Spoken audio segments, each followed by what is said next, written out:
Hello, good evening, and welcome back. So I'd be remiss to not mention the passing of Prince Philip, the Duke of Edinburgh. And I am in no way qualified to discuss his life at length, so I will not. If you wish to cover his legacy, then by all means go do that elsewhere. But as I do not wish to undervalue what he has done, I will simply leave it at that and allow you to go on as you will in order to mourn the loss of Prince Philip. Instead of that, we'll be moving on to other news in terms of coronavirus and economy. So if you're not ready for that, by all means, please do take your time in mourning. Once you're ready for a different news source, we'll dig in. With that in mind, from the Mail Online, it's Bounce Back Monday. 7 million Brits will hit the high street in £4.5 billion spending spree as the next step on our road to freedom starts, which is a little bit misleading. The initial idea is you'll have 7 million people spending £600 million, meaning £85 per person on average.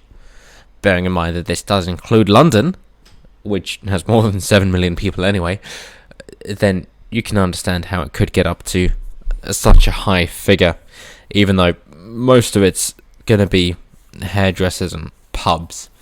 And please don't tell me you're going to be spending £85 on your haircut and or purchasing alcohol. There are, of course, other things like department stores and the like, but this is just an estimate. So, up to 7 million shoppers are expected to flood UK high streets next week. They will take advantage of extended hours and price cuts as lockdown eases. Good luck for any business on the high street. After surviving this long, bloody hell, and now a price cut as well, just to slash your profit margins. Good luck. Analysts predict £4.5 billion will be splurged in the first week due to so-called pent-up demand. And that isn't the worst way of phrasing it. Oh no. So they call it pent-up demand, but they have an even better phrase.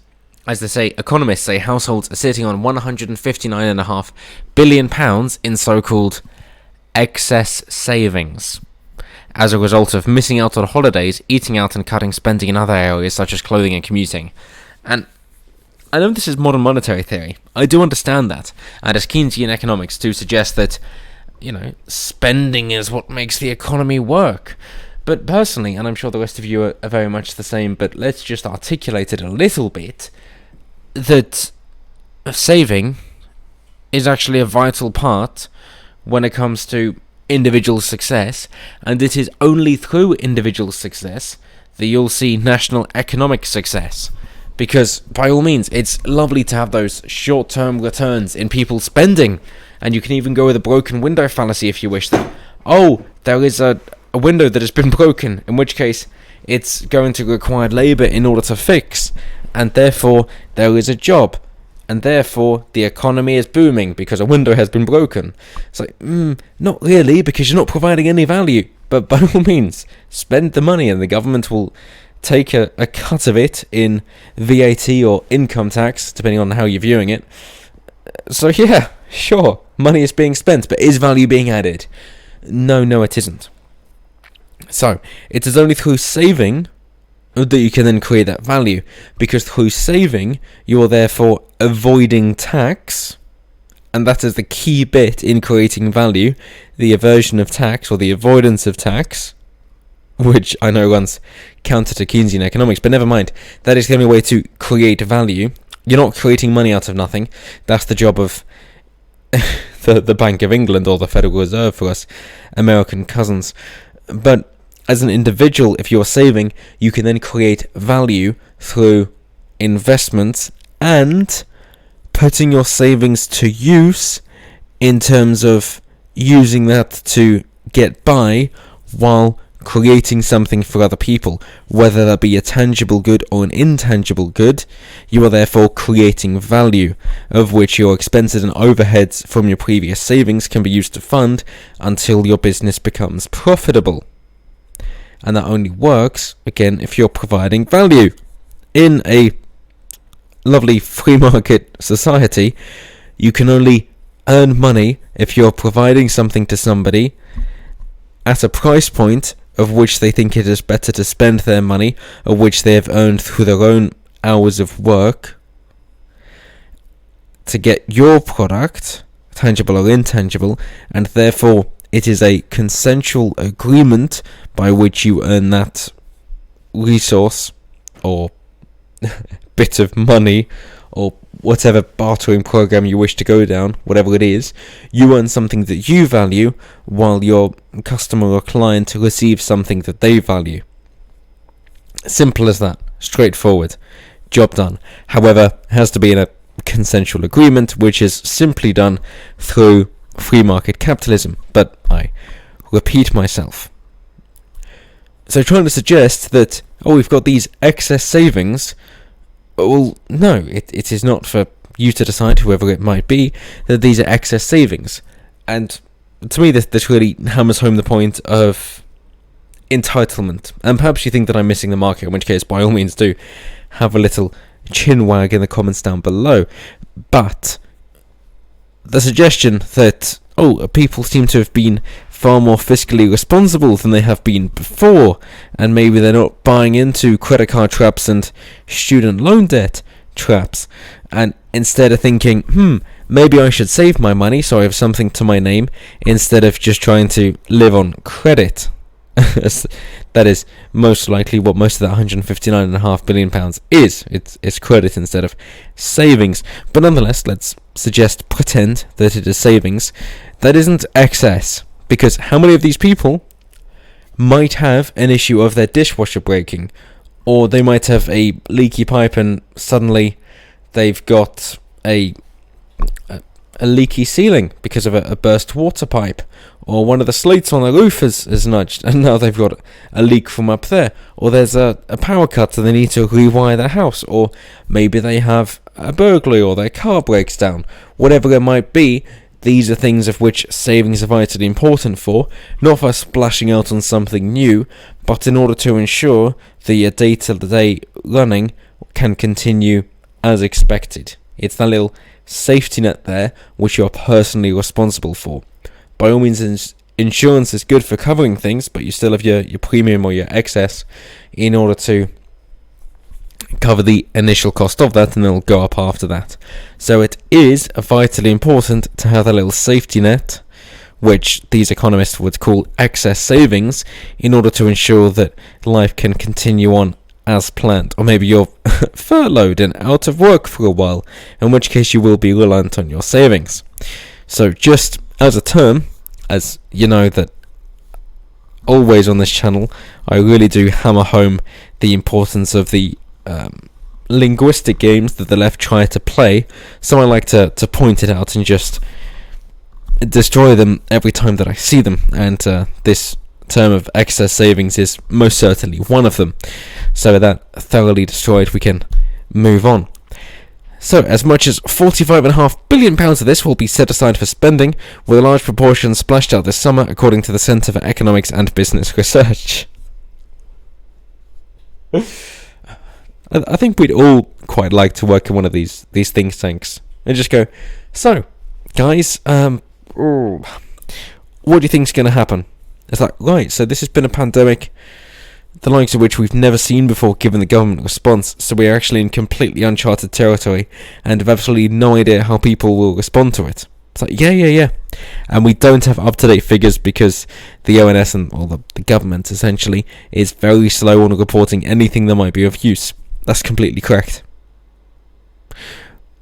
Right, so given that we have very little data and nothing historically to base our predictions on, you still expect us to come up with something. Yep, that's the one. Sure. Yeah, let's go for it. Oh, just quick question before I give you my prediction. Do we get paid either way? So, yeah. If you make a prediction, you'll get paid even if you're wrong. Perfect. Yeah. Why not? 160 billion. Hang on. It's too much of a round figure. 159.5 billion. There we go. Yes. Sounds good to me.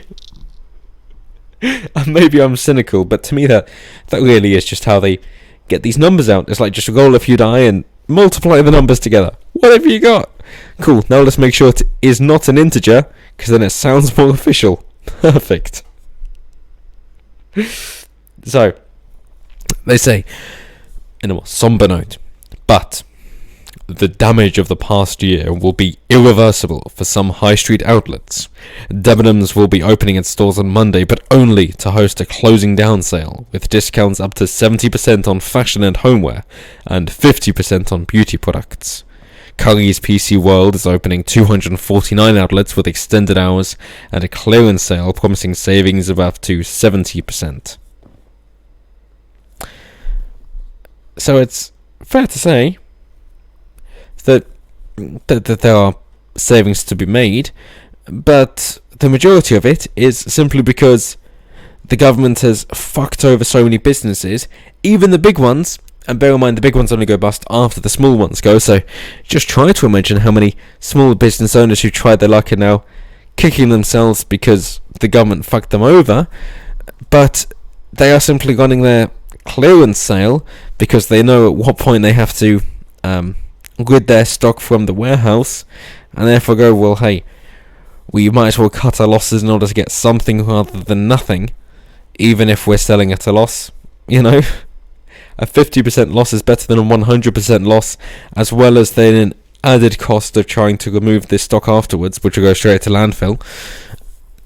So yeah, for the consumer, I guess there's your good news. If you're happy to have waited this long, that your demand isn't so high that you can, of course, wait, and that you can rely on the government to intervene in order to fuck the businesses over so that you can get your good deal a year and a half down the line.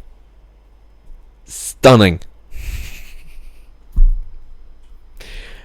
So what is actually the fallout of this? By all means, that there might be a high street demand for 85 quid per person and going up for the rest of the week, by all means, for those clearance sales. And poor Amazon, of course, they are going to suffer for that week. And then what? Cool, well, the competition seems to have been destroyed. Back to Amazon you go. Anybody tries to start up their own business, yeah, no, that's not going to happen. You're trying to host it on servers, best not be using Amazon Web Servers. Best not be using servers from anybody else, from big tech as they're so called, because they're all in cahoots with each other, so that ain't going to work. Oh, best not try and do a brick and mortar store, because the rent is going to be too much, the people aren't going to be interested, and there isn't going to be enough interest in the surrounding area in order to garner interest, so that ain't going to work. Your best bet is then just to do it out of your own garage, I suppose, in which case it's still going to be deliveries, but good luck beating Amazon prices, given the tax breaks that they have. So yeah, great.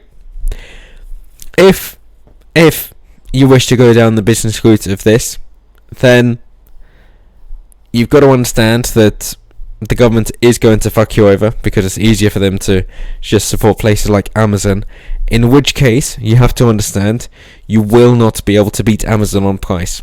Okay? If you're trying to sell the same products as a company like Amazon, you will not be able to offer better value or a better price point than Amazon can for the precise same product. Ordinarily, you might think, well, you're fucked then. But that is not necessarily the case. Provided on how good your sales skills are and customer service is, there are weak points in Amazon's method which you can capitalize on. Most importantly, this is personalized customer support. And that is what you can build into your price point in order to establish a better reputation, at which point you might still have a chance, that you have the personal connection, and understand that people are supporting an individual that is doing it from nothing, instead of an individual who started from nothing a while ago, but is now worth more, because apparently that makes a big difference to people. But nonetheless, show your values as well, and you can attract people that Amazon would not. It all comes down to sales at the end of the day. Provide somebody something with value, and you can name your price. But that's it for me. So let me know what you guys think down below. Do you think there would actually be this big demand for the high street, or like, no, people are going to be back at work? What are you on about? I think they're more desperate to be earning an income as opposed to spending money. Or if you think, yeah, well, you know, it isn't just men that exist, women exist too. So of course they'll be spending. Either way, let me know down below. Always intrigued to hear what you guys have to say. And of course, as always, until next time, have a good one.